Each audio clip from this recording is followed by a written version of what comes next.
from last 2-3 months, what Good we morning, can sir. see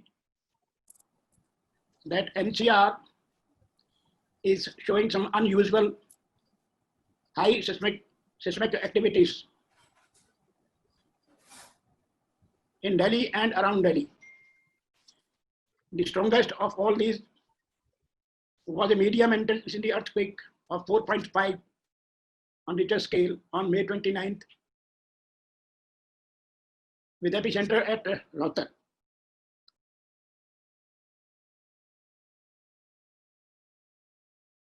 An expert explained that agencies could use these earthquakes as an indicator that region was active and better preparation is required to be done. So we thought of doing some webinar on earthquake, and as such today we are doing it. About 170 people have registered with us at the point, and Dr. Mukta Girdhar will explain you, and she will also introduce the speakers to you. She will also tell you the role of the speakers. And now it is over to Dr. Mukta, please.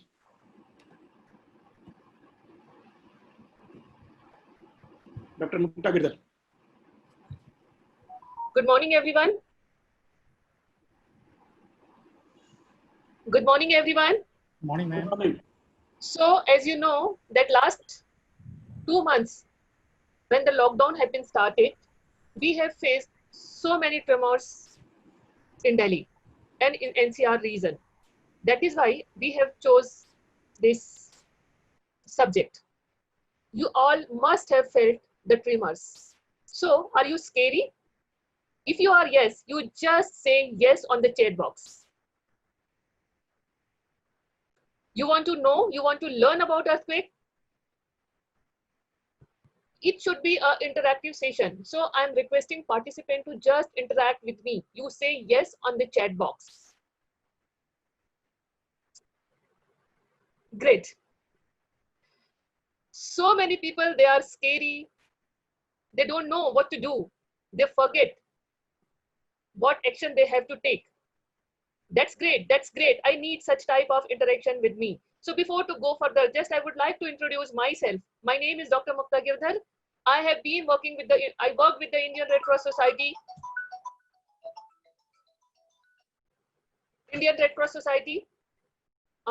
Guru Gobind Singh Indraprastha University, and last 3 years I have started my own consultancy and I am working as a freelance. Basically, I am a geologist, so I am very keen, and this subject is close to my heart.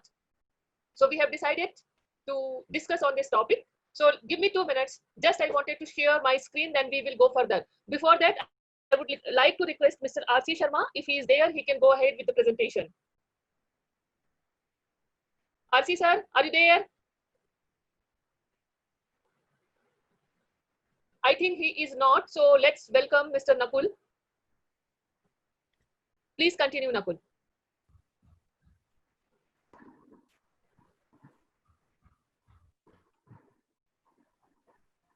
So shall I start? Yeah, sure.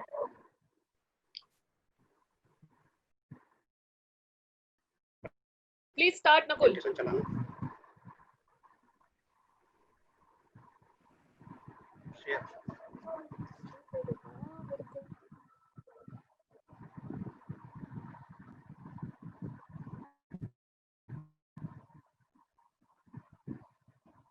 So I think it's visible to everyone. Is it visible? Yes, sir, it is visible. Okay. So we are here to discuss recent earthquake, a precursor in Delhi. मैं बहुत ज्यादा बात नहीं करूंगा कि ये earthquake आया वो अर्थक्वेक आया. अभी रिसेंटली टोटल 13 अर्थक्वेक आया इधर दिल्ली में और दिल्ली के आसपास, जिसमें से एक तो मेजर था और बाकी थोड़े छोटे छोटे थे. बाकी डिटेल में और भी जो लोग आएंगे वो रिस्क के बारे में बताएंगे कि कितना रिस्क है. अब मैं शुरू करता हूँ कि हम क्या करें इस पे. तो पहले मैं इसे फुल स्क्रीन करता हूँ.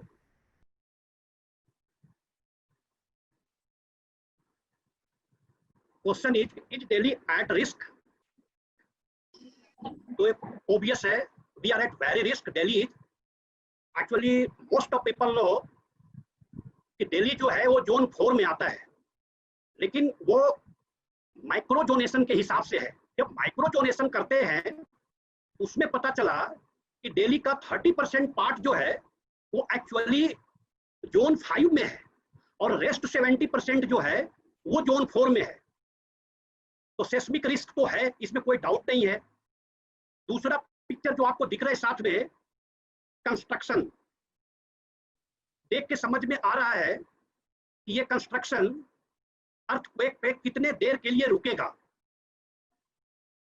ऐसे हमारा जो पॉपुलेशन डेंसिटी है दिल्ली का वो इतना ज्यादा है और हमारे झुग्गी झोपड़ी क्लस्टर्स फेमस है इंडिया में पॉपुलेशन डेंसिटी के लिए। So there is no question कि हम रिस्क पे नहीं है। Delhi is at very high risk.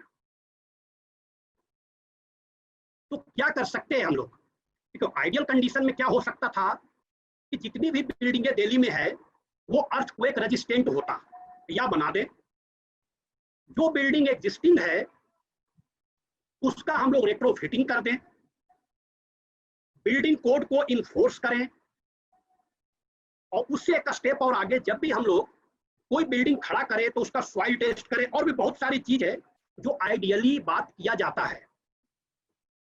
But question is it possible in Delhi? जो दिल्ली का हालात है, जिस तरह से दिल्ली का एडमिनिस्ट्रेटिव स्ट्रक्चर है, कुछ प्रेसिडेंशियल स्टेट है, कुछ सेंट्रल गवर्नमेंट की प्रॉपर्टी है, स्टेट गवर्नमेंट है, एमसीडी है, एनडीएमसी है, इतनी सारी अथॉरिटी हैं, ये पॉसिबल ही नहीं है एक्चुअली। ये बात करना बहुत आसान है कि ऐसे कर लेते हैं, सारी बिल्डिंग जो अर्थक्वेक रेजिस्टेंट बना लेते हैं, लेकिन ये पॉसिबल नहीं है एक्चुअली। तो हमारे एज ए डिजास्टर मैनेजर मैं हमेशा कहता हूं कि हमारे कंट्रोल में क्या है वो करते हैं, जो हम कर सकते हैं वो करते हैं। तो देखिए हम क्या कर सकते हैं। हम कह रहे हैं कि हम लोग डिजास्टर मैनेजमेंट प्लान बनवाते हैं। डिजास्टर मैनेजमेंट प्लान कौन बनाएगा? तो डिजास्टर मैनेजमेंट प्लान एक क्वालिफाइड डिजास्टर मैनेजर को बनाना चाहिए।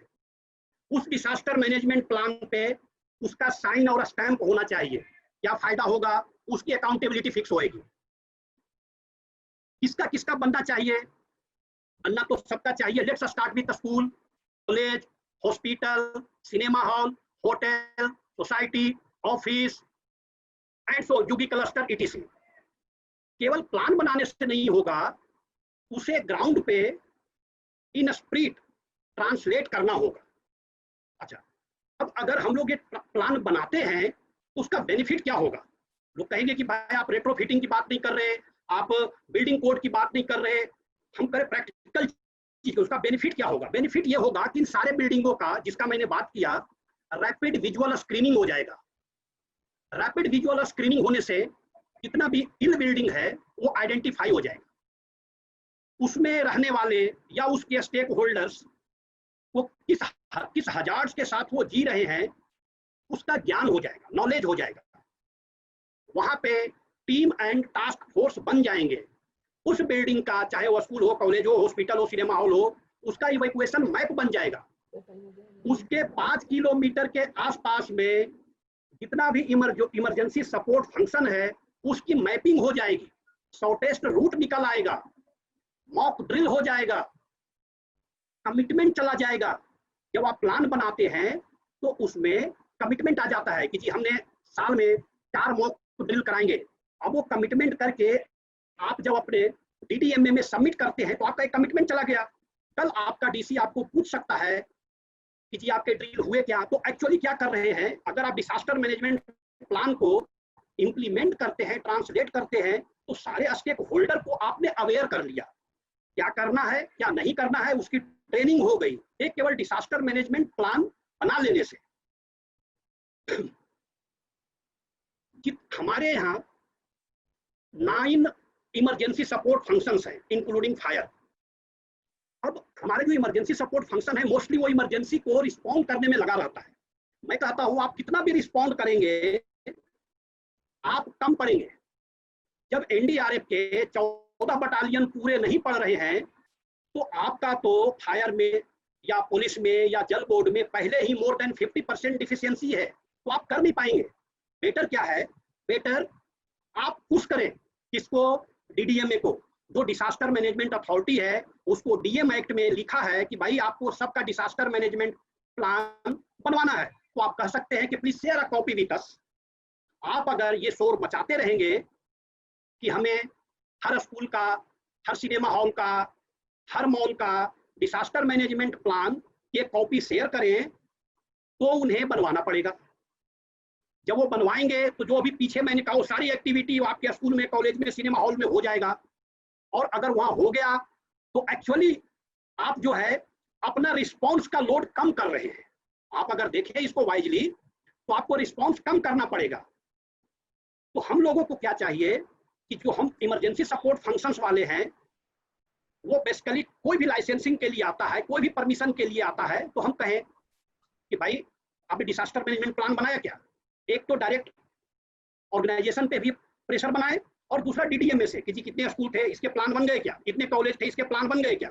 इधर साइमल्टेनियसली प्रेशर बनाते रहे हम लोग। तो ये हमारा आज का, मुझे बोला गया था कि 10 मिनट का टॉक है, तो मैं 10 मिनट के लिए अपना टॉक प्रिपेयर किया। बाकी मैं ओपन हूं, अगर आप लोग चाहें तो यू कैन रेज क्वेश्चन और you can discuss further. Thank you so much, Nakul. If you have any queries, please put it on chat box. We will address those queries end of the session. Okay? So now, thank you so much, Nakul. Now I will start my presentation. Please close, Nakul, please close yours. 1 minute. बंद हो जाएगा।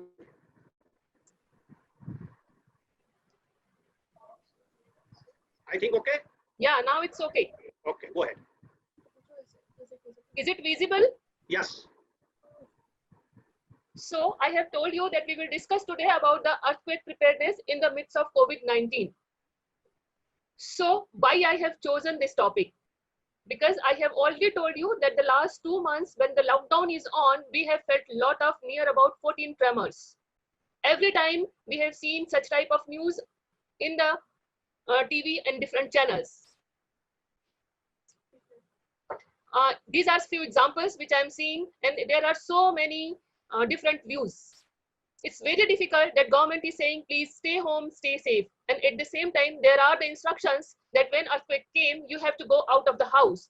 So people, they are really, really confused. What should they have to do? So let us discuss first, what is earthquake? As we all know that earthquake means we felt tremors, but how it came? So we will discuss again. Before to go on further, I would like to just explain the basic things. That is you can see on the screen interior structure of the earth. Basically, earth has a 3 parts, which is known as core, inner part which is made by nickel and iron, and the center part that is known as mantle. It is a liquid part, and based on that crust, जिसके ऊपर हम रहते हैं, सारी buildings और सारे infrastructures बने हुए हैं। तो इस क्रस्ट को हम कहते हैं नियर अबाउट ये 35 किलोमीटर्स जो है वो विड्थ है इसकी। और जब हम इसमें जाते हैं, बेसिन में या समुद्र के इसमें जाते हैं, तो that is -7 kilometres. So you can imagine thickness of crust. So now why I have described this? जैसे मैंने आपको बताया कि जो मेंटल है that is a liquid. जैसे जैसे हम नीचे की तरफ जाते हैं, प्रेशर और टेम्परेचर उसका बढ़ता जाता है। छोटा सा एक एग्जांपल आप लोग को देना चाहूंगी। जैसे हम गर्म पानी करते हैं, तो गर्म पानी करते हैं तो आप सब लोगों ने देखा होगा कि बुलबुले जो हैं वो बुलबुले नीचे से ऊपर आते हैं, क्योंकि ऊपर पानी ठंडा होता है और नीचे गर्म होता है। सेम यही फिजिक्स की थ्योरी हमारे यहाँ पर अर्थ में भी लगती है। जैसे हम अर्थ में जाते हैं तो आप देखिए कि नीचे का जो गर्म पानी है वो ऊपर, गर्म लिक्विड है वो ऊपर आता है, और ऊपर का ठंडा लिक्विड जो है वो नीचे आता है, तो जिससे एक कन्वेक्शन करंट बनता है। ये छोटी सी फिजिक्स हमारे अर्थ के साथ भी लगती है। आप इधर साइड वाले इमेज में देखिए कि यहाँ पर ये जो है नीचे से कन्वेक्शन करंट्स जो है वो ऊपर जा रही हैं, और ऊपर की जो है वो ऊपर से नीचे आ रही है। नाउ यू इमेजिन कि हमारी जो अर्थ है इट्स सो बिग, बहुत बड़ी है, तो एक ही कन्वेक्शन करंट तो उसके ऊपर नहीं चलेगा। इसमें डिफरेंट कन्वेक्शन करंट्स चलते हैं और different set of convection currents इसमें चलते हैं। और ये किस तरह से चलते हैं, ये डिफरेंट डायरेक्शन में चलते हैं, कभी एक दूसरे की तरफ, कभी एक दूसरे से अपोजिट, या कभी एक नीचे और दूसरा जो कन्वेक्शन करंट है वो ऊपर है। यही फिनोमिना जो है बहुत सालों से चला आ रहा है। इस वजह से हमारी जो अर्थ है धीरे धीरे डिफरेंट प्लेट्स में डिवाइड होती गई। एट प्रेजेंट हमारी जो अर्थ है वो नियर 20 प्लेट्स में डिवाइडेड है। इसमें 13 बिग और 7 जो है वो छोटी प्लेट्स है, जिनको हम डिफरेंट कंट्रीज के नाम से जानते हैं। अब आप यहाँ पर देखिए जो रेड स्पॉट जो नजर आ रहा है, ये जो पॉइंट है जहां पर हमेशा सेस्मिक एक्टिविटीज होती रहती हैं और कुछ ना कुछ volcanic activities are still there. ये जस्ट मैं आपके एग्जांपल्स के लिए बता रही हूँ कि बहुत 219 मिलियन ईयर्स अगो इंडिया जो था वो अफ्रीका और अंटार्कटिका कॉन्टिनेंट से जुड़ा हुआ था। धीरे धीरे इसी प्लेट टेक्टोनिक मूवमेंट की वजह से ये शिफ्ट होता गया और धीरे धीरे ये एशियन बाउंड्रीज के साथ कनेक्ट हो गया। अब आप देखिए यहाँ पे अफ्रीका यहाँ चला गया, अंटार्कटिका यहाँ चला गया और इंडिया हमारी ऊपर की ओर शिफ्ट हो गई। इसके बीच में आप देखिए एक पेरियन सी है। कहा जाता है कि बहुत सालों पहले वहां पे एक बहुत बड़ा समुद्र था। अब ये जो आप इमेज देख रहे हैं, इसमें आप देखिए डिफरेंट जो फ्रैक्चर्स है हमारी इंडियन प्लेट्स के बीच में, वो मैंने आपको बताया है जस्ट टू नो कि भूकंप क्यों आता है। ये जो है ये सैटेलाइट इमेज है। इसमें आप देखिए कि ये जो हमारी इंडियन प्लेट है ये ऊपर की ओर पुश हो रही है। हमारी जो इंडियन प्लेट है वो उसके ऊपर एशियन प्लेट्स है। नाउ द सिनेरियो इज कि एशियन प्लेट जो है वो इस तरफ इंडियन प्लेट की तरफ पुश कर रही है और इंडियन प्लेट जो है वो आगे की तरफ एशियन प्लेट की तरफ पुश कर रही है। ये सारी जो है ये सेस्मिक एक्टिविटीज है जो ये इंडिकेट करती है कि कंटिन्यूअसली हमारी जो इंडिया है उसमें सेस्मिक एक्टिविटीज आती रहती हैं। यहाँ पर आप देखिए ये एक सैटेलाइट इमेज है। इस इमेज में ये जो पूरा जो आपको एक लाइन या रिज दिख रहा है, ये हमारी पूरी हिमालयन रेंज है और ये जो ब्लू लाइन है, these are the different river which are coming from the Indian which are coming from the Himalayans। But यहाँ पे आप आसानी से एक डिफरेंस देख रहे हैं, वो ये बताता है कि यहाँ पे एक बहुत बड़ा फ्रैक्चर है। नाउ अगर भूकंप आता है तो what will be the scenario? I think the scenario will be very very dangerous। This is the map of Delhi। बहुत सालों पहले हमारे दिल्ली का पॉपुलेशन इतना था और अगर आप आज देखते हैं तो आज Delhi and NCR is fully booked, कहीं पे कोई जगह नहीं है। This one is again satellite image of Delhi area. इसमें आप जो ब्लू कलर का जो एरिया देख रहे हैं that is complete urbanised structures and जिसे नेवी ब्लू जो दिख रहा है that is our Yamuna river. Red colour is indicates the agricultural part. These are just a glimpse of the Delhi, how it is located. If you just see the cluster area, near about 2,500 clusters are available in the in Delhi, and each cluster has the capacity near about 2.5 to 3 lakhs people. Now the question arises कि why Delhi is vulnerable to earthquake?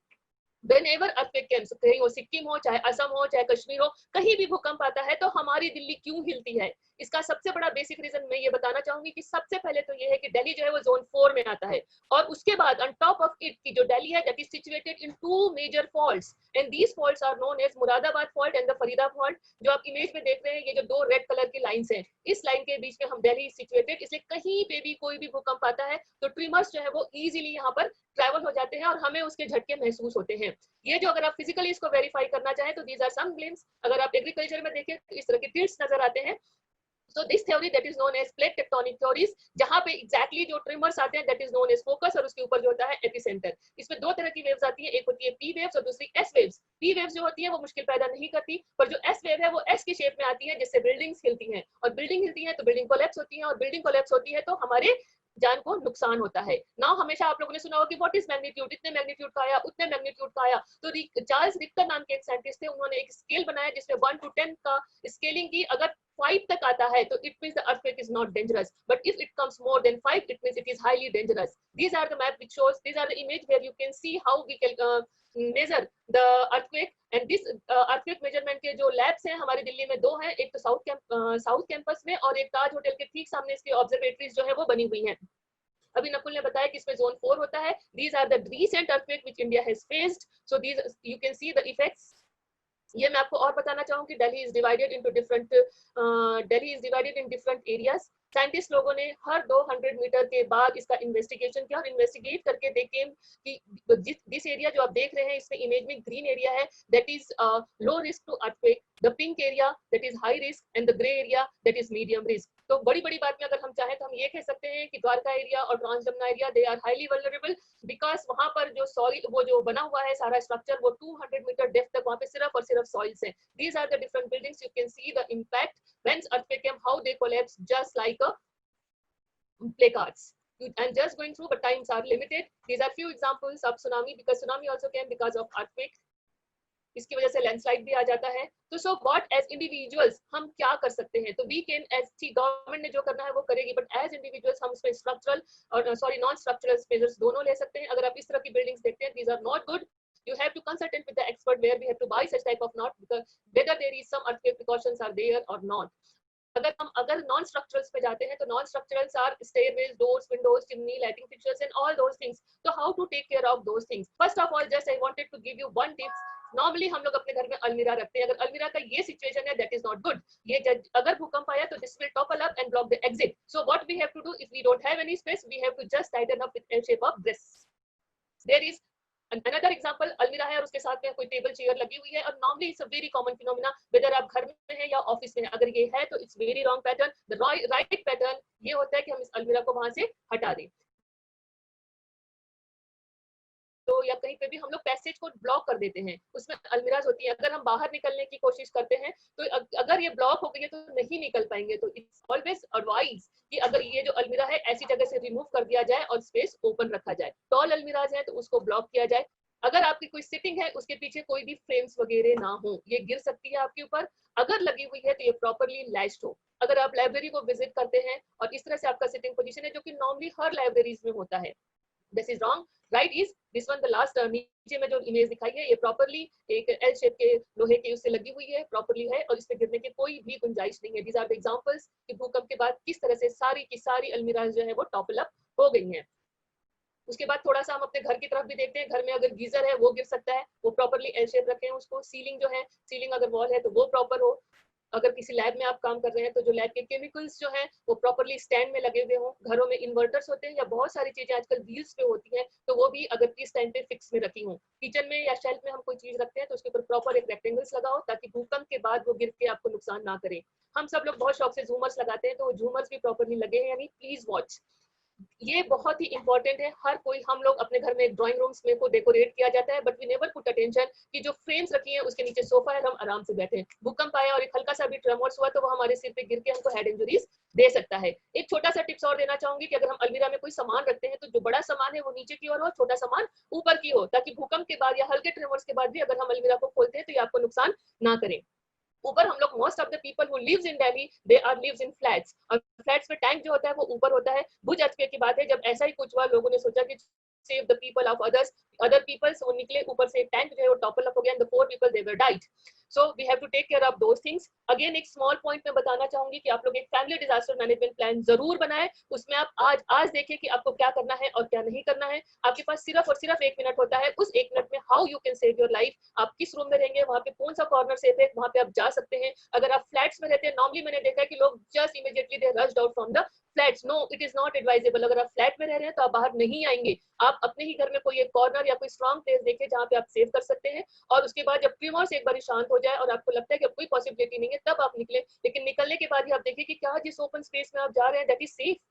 क्या वहां पे कोई electric pole तो नहीं है, या कोई दूसरी बिल्डिंग तो नहीं है जो आपके ऊपर टॉपल अप हो जाएगी, कोई झाड़ तो नहीं है जो गिर जाएगा. ये सारी चीजें आपने इन एडवांस देखनी है. दूसरा, अभी तो हम लोग घर के अंदर हैं, पर ये कहा जाता है कि जब सब वर्क कर रहे होते तो नॉर्मल सिचुएशन इज कि husband wife they both are working, kids are also working. तो जब वो कर रहे होते हैं 4 people they are working on the 4th place, और ऐसी सिचुएशन में भूकंप आ गया तो बच्चों को ये इंटीमेशन होना चाहिए कि कब वो कहाँ पे रहे. ऑफिस में है तो आपको कॉर्नर सेफ निकाल के रखना है. और उसके बाद जैसे ही भूकंप आता है तो उसके बाद केओस बहुत ज्यादा होगा. जो ट्रेवल आप 1 घंटे में कर सकते हैं, शायद उसको ट्रैवल करने में पूरा 1 दिन लग जाए. तो this intimation has to be there on your kids कि अगर 1 दिन भी लगता है तो बच्चा वहां स्कूल के ग्राउंड में ही वेट करे, क्योंकि जो स्कूल की टीचर भी है वो पहले अपनी फैमिली को देखेगी, और इतने सारे बच्चों को हैंडल करना is not easy. It's very difficult. So you have to take the responsibility of your family and your kids. You have to prepare a plan. You have to make the numbers very easy way कि कहाँ पर hospital है, कहाँ पे fire station है, कहाँ पर other DDMA या अदर सर्विसेज आर अवेलेबल. उनके नंबर्स आपके पास रेडीली आपके घर पे कहीं पे अच्छे से लिखे हुए होने चाहिए.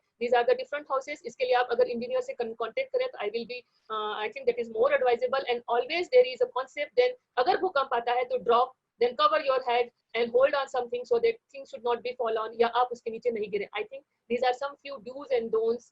गैस को ऑफ करें, बाहर निकले तो हमेशा हेड को कवर करें, listen the radios. These are some points which are I have already discussed with during the disaster. Now we are facing lot of tremors. अगर हम बात करते हैं तो धनबाद IIT के प्रोफेसर्स और दिल्ली IIT के प्रोफेसर they are saying कि in near future दिल्ली में बहुत सारी seismic activities चल रही हैं और हो सकता है कि फ्यूचर में more than 6.5 का earthquake आ सकता है. That is their presumption. लेकिन अगर मैं basically I am a geologist और मेरे जो थॉट्स हैं वो भुवनेश्वर IIT के प्रोफेसर्स हैं उनके साथ ज्यादा लिंक करता है, तो मैं यहाँ पर आपको वीडियो दिखाती हूँ. आप इसको just, it's 2 minute with you, just go through with this. As usual, it is not working. पर कोई बात नहीं, जो भुवनेश्वर के जो प्रोफेसर्स हैं उनका ये कहना है कि अगर भूकंप जो है ये जो छोटी छोटी एक्टिविटीज हैं, that is because of some seismic activities, but they are releasing pressures and that is not indicating that the big जो बड़ा वाला earthquake है वो आ सकता है. But at the same time they are saying कि जो big earthquake है उसका जो prediction है वो आज का नहीं है, वो बहुत सालों पुराना है और गवर्नमेंट उसके ऊपर एक्शन ले रही है. इसमें अगर अर्ली वार्निंग पे हमारे एक स्पीकर है वो इस पे बात करेंगे कि किस तरह से अर्ली वार्निंग की जाती है और किस तरह से आप अपने आप को सेव कर सकते हैं. That is how I will close my topic. So thank you so much.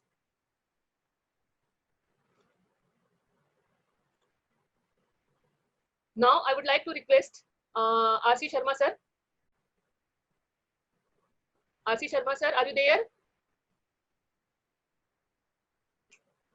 Hello. R.C. Sharma sir, are you there? I would like to invite Mr. R.C. Sharma.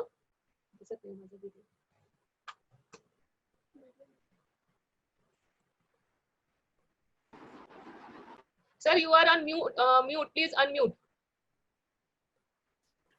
Yeah, okay. Now okay. Maybe now. Yeah. Okay. How much time available to me, Mukta? 10 minutes, sir. Okay. You know, I'll just speak of the example. See, the thing is, we already know how much difficulty is there for us in Delhi. I like to see that Delhi is in 3 areas. One is that regular buildings in the government sector. I don't think they have got any problem. We can assume they are good. They are going to remain standing and nothing will happen to these. Second one is the in the approved sector, I mean maybe private building in colonies or group housing societies, where approval of the plans has been got done through concerned authorities and buildings are built properly. The third area is the unauthorized area in Delhi, as you have mentioned, the JJ clusters. So it's one of the very big problem for Delhi at least, because there were over 1,000 JJ clusters sometime in 1990s. In those days, it used to be a fire risk. So there used to be fire, 3-4 big fires. People used to die in these. But subsequently, after the fire incidents, these were allowed to become pakka structure to have the pakka jugis. So they made one-story structure, normally single brick building with quota stone slabs and maybe your T or I sections. So these structures, so far as they were single storied, they were still not that very good, but still okay. But over a period of time, these things have turned into multi-story, 2, 3, or 4 or 5-story structures. So which is very, very dangerous. I got certain pictures. I'll just show you those pictures to you just to identify, to see that what is the type of risk we are in. And can we deal with these things? I mean, what is preparation required? We have got NDMA, National NDMA. NDRF is the separate wing, which is taking care of this rescue help, etc. But now, if there are more than 2,000 such clusters, and we have seen one past incidents, like one happened in Lalita Park, one building collapsed. About 70 people died in that building. And it took about 7 to 8 days to clear out the total rubble from there. So even if you have a fire station in every such cluster, which is not feasible, because Delhi has got about 60 odd fire stations as of now. So even if we have a fire station, it is not going to solve the problem. Problem is, we are not really stopping the problem as well, because we are, in terms of regularizing the unauthorized colonies, that is the more topic of the day, because the political decisions are taken in that manner to allow them, or in situ development. So how much it's feasible or not, that's a different issue. They have started doing something. In fact, the Delhi government also came up sometime back with an order that they will be stopping the construction of first January 15. No construction of JJ clusters will be allowed. They will be removed without any compensation or alternate site or housing allotment. So, and they will also start. They will start some every 3 months. They will have satellite imaging so that they can monitor what is happening and they can take demolition action. And they will also appoint some people over there, which will be volunteers who will be giving this information. Now, that is something. If we stop adding the problem, that means we can avoid what can probably become a really catastrophic. It is still very, very dangerous situation. And but still, if we try to stop these, don't allow additions on the upper floor, then it can be done. Any amount of preparation is not possible. If we talk about retrofitting, that is just a joke, because in these areas, no amount of retrofitting is possible. That is possible for the building which are built in regular sector, which are already maybe some strengthening is required. Yes, but not in these areas. These areas highly vulnerable, and they are really going to be a big problem for all of us. We cannot prepare for this type of things. And these are the areas where getting out of the house, ducking on the table, ducking somewhere, it is not feasible. Your choice will be that you die in your house or you die in the street, maybe if you're running from there. So that is going to be there. I like to share some of the pictures which I have taken in the course of my novel. Let me just try this. Can you see the screen, please? Hello. Screen is not coming. 1 minute. Let me.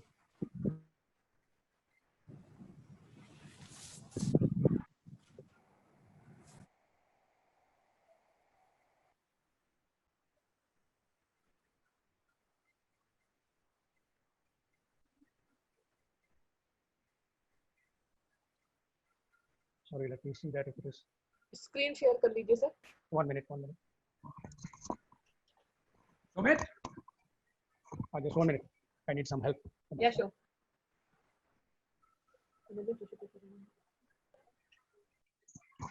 Screen share कर दीजिए.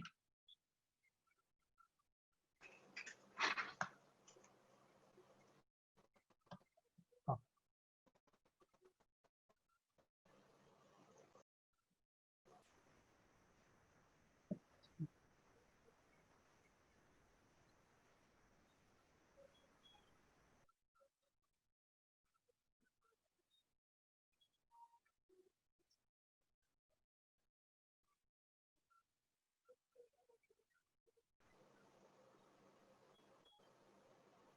Okay, has it come now? Can you see that now? Yes, yes. Yeah. Okay, okay, I'll just go through that pictures only. Okay, thank you.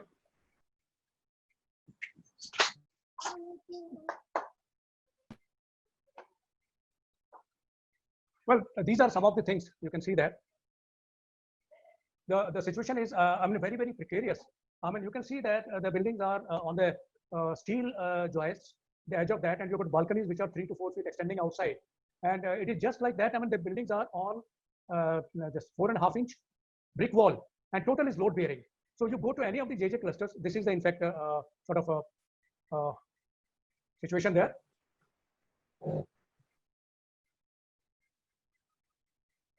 So this is another picture. You can see that जो उसका steel का जो girder है वो है उसके next floor के नीचे, and wall is resting on that, and this is basically again 4.5-inch wall, and the construction is coming up just like that. In the street, you can see the street is about 4-5 feet, and about 3 feet the balcony which is into the street. So you do have this type of construction. Now here is again you can see the how the construction of the first floor is there. एक steel का girder नीचे है, एक side में है, उसके ऊपर wall आ गई है. How this joint is there between the wall and this girder? I mean, in case there is a real earthquake, what is going to happen? This is, you can see the, I was just traveling in a car. I took a photograph from there. You got a sort of a street. In that, you have got ground floor at balconies there. On the upper floor, you got further 3 feet balcony, and edge of it, you are raising another wall. So this type of construction, you see the here. I mean, there's a we were taught in that horizontal cracks are more dangerous during fire, but here we are having horizontal cracks in the existing building. Probably the type of buildings which are there now. So I mean, thin buildings on a single brick or maybe 4-inch brick, load-bearing wall, 3 to 4 story structure. If they are with the concrete columns, probably that's okay. But if they are not, they are load-bearing structures.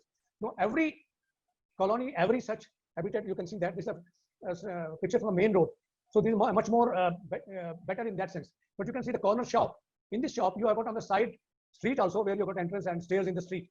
On that side, 4 feet balconies there. On the front also 4 feet balconies there. And addition on the upper floor is going to be there. So now this is the thing which we normally see. On the you can see the type of again the balconies, they are extended chajjas and small streets. Here again you can see that this is again the street in between. Both the side in the street you have got chajja balcony which is about 3 feet. So there is no street left at first floor or second floor. Now if there is a type of earthquake is there, maybe of a medium this thing strength, probably we are magnitude, we are going to have such a big problem in these areas, thousands of these colonies. I mean, what we are going to do? We can't do anything probably. No, government is trying to do rehabilitate them in the same in situ rehabilitation. I think that is a big problem. I don't know how we are going to do it. And regularizing them in this position is still going to be a worse situation for all of us. Again, this is another picture, balcony extended, and you can see the type of construction which is going up, is still up, 2 or 3 year structure, maybe 4 storage will be there. On the rear side, you can see things are being added. This is again something, the amount of, there is no, in fact, steel girder is being used between having a roof. And normally they have got quota stone slabs or plates on that. So these type of construction, they are done overnight. How much is the foundation? How much is the strength of the walls? You can see the brick wall is just a 4.5 inch. So what is going to be the situation when there is a real earthquake? Whatever we have seen has been described to us. We're in zone 4, partly in zone 5. So most of the areas where we have got added construction and which is unauthorized, especially, we are going to have much more problem there.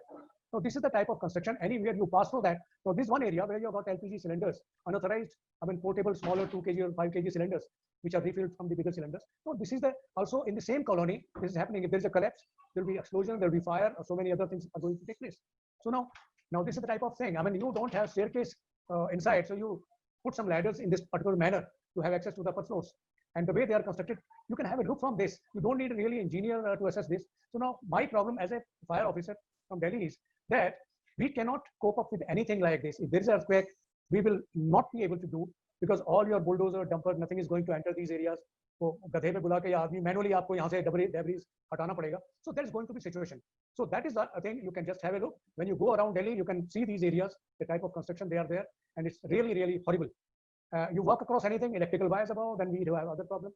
So I think this is what I wanted to just show it to you as a sort of a presentation that we are really in a very bad situation in Delhi, and probably having a property in these areas or going to these areas, not only these JJ clusters, we do have certain areas like Paharganj, Sadar Bazaar, and Gandhinagar in maybe East Delhi, because where you have got commercial centers where the multi-story things have come up without any strong building, I mean columns and beams of concrete. So there is going to be a big problem. I think that's what I wanted to convey in this about 10 minutes time. So thank you very much. Any questions I can take up.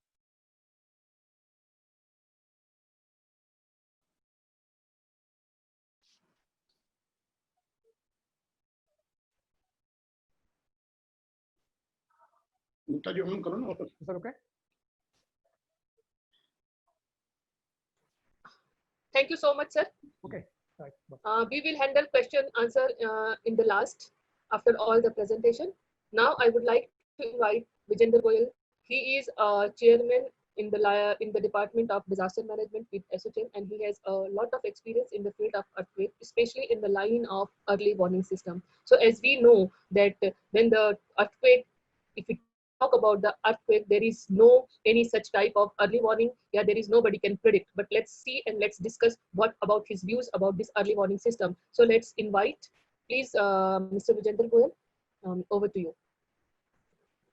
Are you there?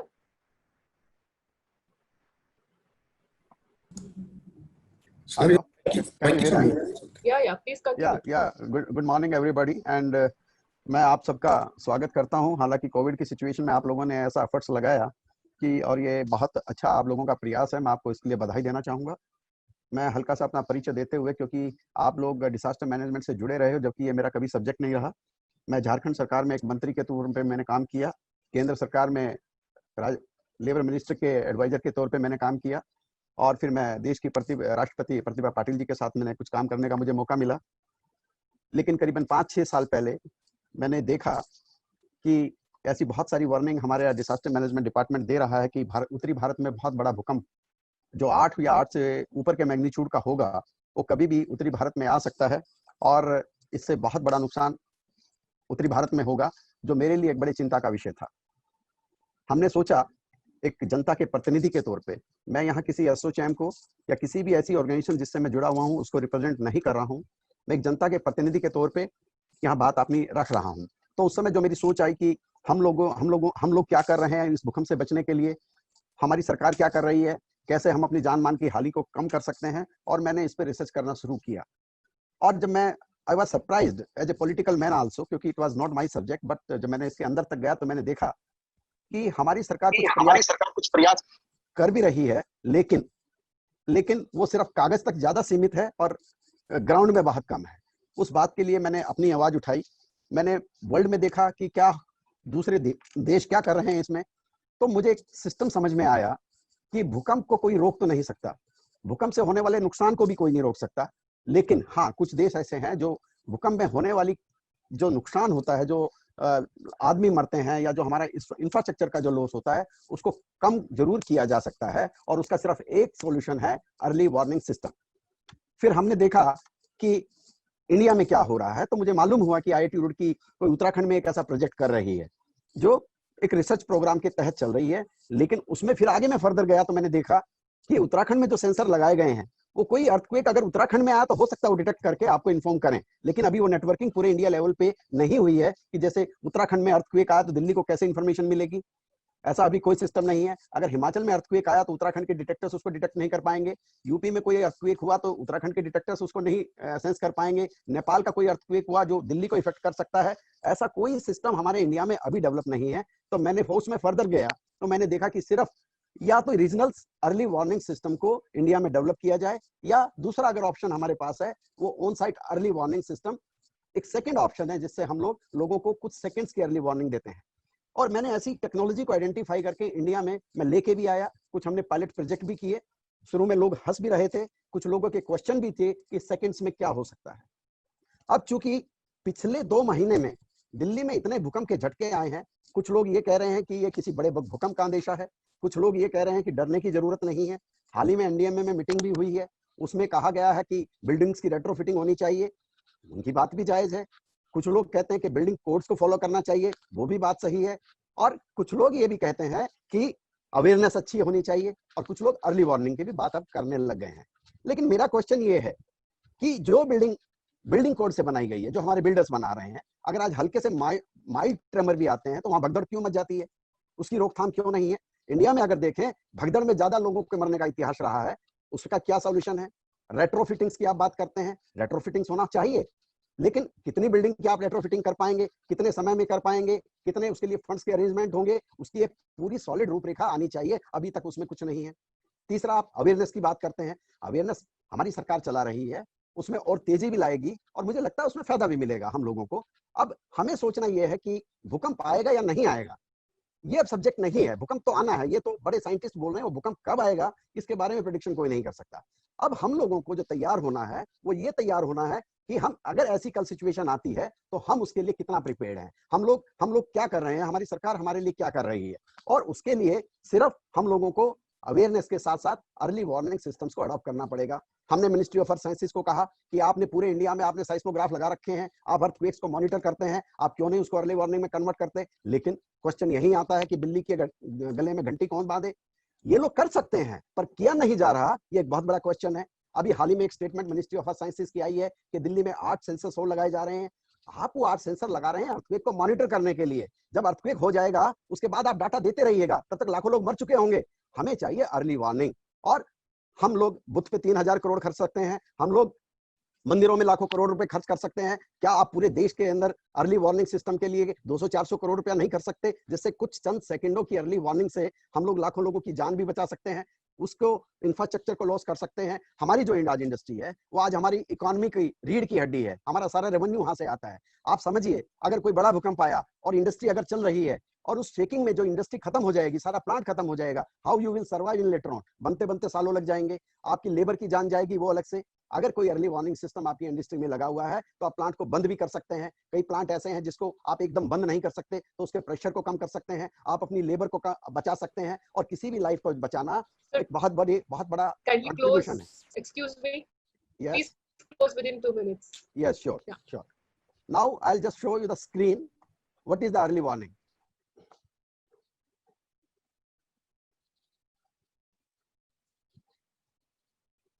Can you see it? आप लोग देख सकते हैं? Yes, yes, Yes. देख सकते हैं। Yes. ये आप देखिए, अर्ली वार्निंग सेकंड्स की होती है, और अर्ली वार्निंग ये पक्का नहीं है कि वो कितने सेकंड की होगी। 1 सेकंड की भी अर्ली वार्निंग होती है, 30 सेकंड की भी होती है, 1 मिनट की भी होती है। ये आप देखिए, कोई बिल्डिंग्स में इंडोर अलार्म्स लगाए जाते हैं, नीचे डिटेक्टर्स लगाए जाते हैं, गैस शट ऑफ वॉल लगाते हैं। ये आप सिटी का एक कॉन्सेप्ट ले लीजिए, पब्लिक अलार्म लग जाता है, सिटी के बाहर डिटेक्टर्स लग जाते हैं।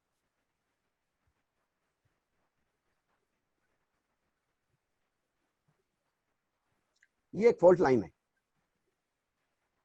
ये अर्थक्वेक हुआ। जब अर्थक्वेक होता है तो 2 टाइप की वेव्स इकट्ठी जनरेट होती है, आप यहाँ देखेंगे रेड और yellow. Yellow is primary wave, जिसको कहते हैं हमारे जानवरों को महसूस हो जाता है, और रेड इज सेकेंडरी वेव, जो हम लोग महसूस करते हैं। जो अर्ली वार्निंग टाइम है वो सिर्फ येलो और रेड के बीच का टाइम ही हमारे पास है। हमारी जो टेक्नोलॉजी में इंडिया में लेके आया था वो प्राइमरी वेव की इनकमिंग पे ही ये देख लेती है कि अर्थक्वेक कितना बड़ा है। अगर हल्का भूकंप है तो वार्निंग नहीं देगी, अगर भूकंप जैसे पी वेव आया तो आपको यहीं पे वार्निंग मिल जाती है, जो अभी आपको मालूम ही नहीं है कि अर्थक्वेक आएगा या नहीं आएगा। तो आप पी वेव पे इंटेंसिटी देख सकते हैं, लोग ग्राउंड फर्स्ट के बाहर भी जा सकते हैं, टॉप फ्लोर्स के लोग को अपने वहां से सेफ एरिया में जा सकते हैं।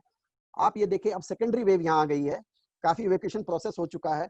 कोई अगर बिल्डिंग गिरती भी है तो उसमें भी थोड़ा टाइम लगता है। आपको इतना टाइम वो मिल जाता है अर्ली वार्निंग से। आज आपको फर्स्ट वेव पे, सॉरी मेरा टॉपिक लंबा है, आपने टाइम बहुत कम दिया। एक मैं आपको ये स्क्रीन शेयर किया है मैंने। एक चीज आपको मैं एक और दिखाना चाहूंगा कि दिस इज रीजनल सिस्टम। ये मैंने चमोली अर्थक्वेक को इसमें फीड किया है। चमोली अर्थक्वेक अगर होता है तो दिल्ली को 70 सेकंड की वार्निंग मिल सकती है। ये सिस्टम भी इंडिया में डेवलप किया जा सकता है। आप ये देखिए, ये पी वेव है, ये चंडीगढ़ है, दिल्ली है। ये सिस्टम बता सकता है कितनी इंटेंसिटी दिल्ली में है, ये बता सकता है कि कितने एरिया को ये इफेक्ट करेगा। ये नेशनल वाइड एक प्रोजेक्ट है। आप ये देखिए, दिल्ली ये अर्थक्वेक पहुंचने से पहले ये चंडीगढ़ को बता रहा है कि 10 सेकंड बच गए, 8 की इंटेंसिटी आ रही है। आप इन सेकंड्स में काफी चीजों को अपने आप को बचा सकते हैं, अपने आप को सेफ पोजीशंस में ले जा सकते हैं। Now you see it is, you can C Delhi here, now P wave has reached here.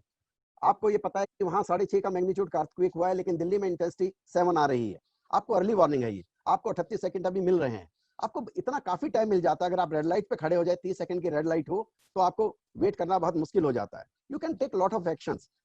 मुझे लगता है कोई आपके क्वेश्चंस होंगे, मैं आपको इसमें जरूर जवाब दूंगा, क्योंकि ये बहुत बड़ा टॉपिक है। 10 मिनट में कंक्लूड करना बहुत मुश्किल होता है।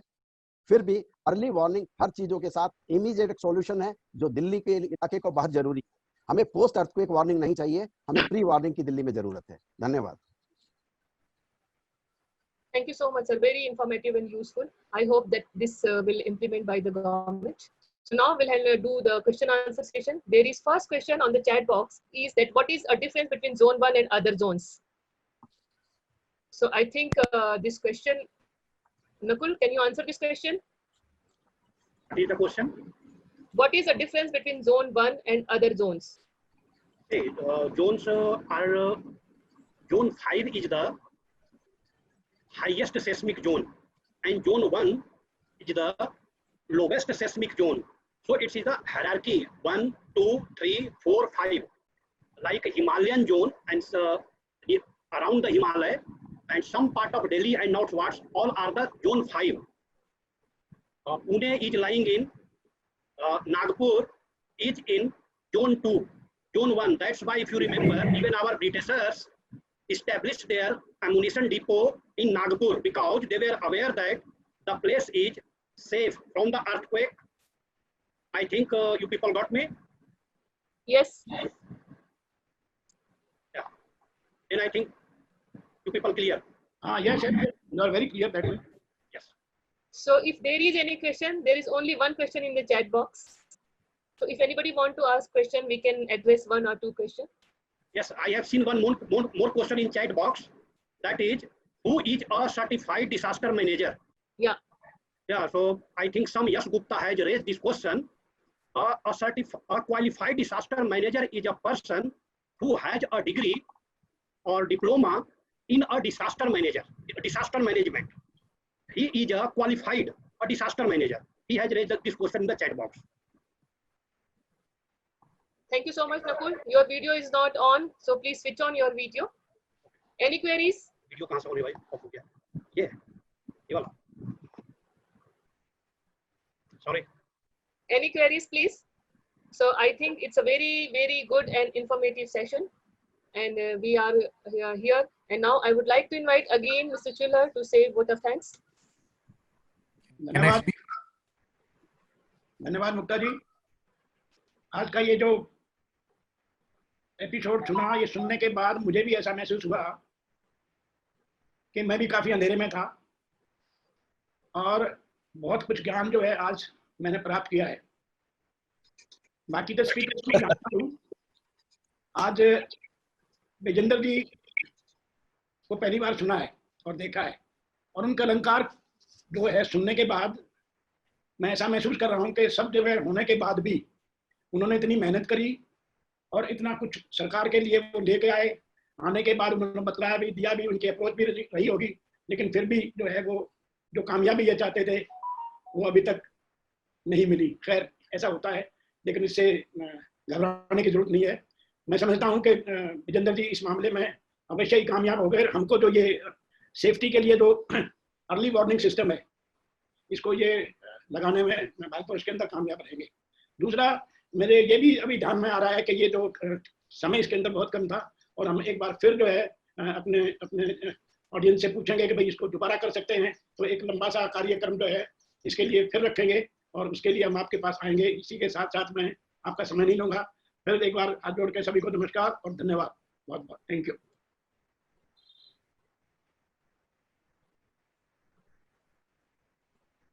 Okay. Thank you sir. Bye, everybody. Right. Bye. Bye bye. Thank you so much.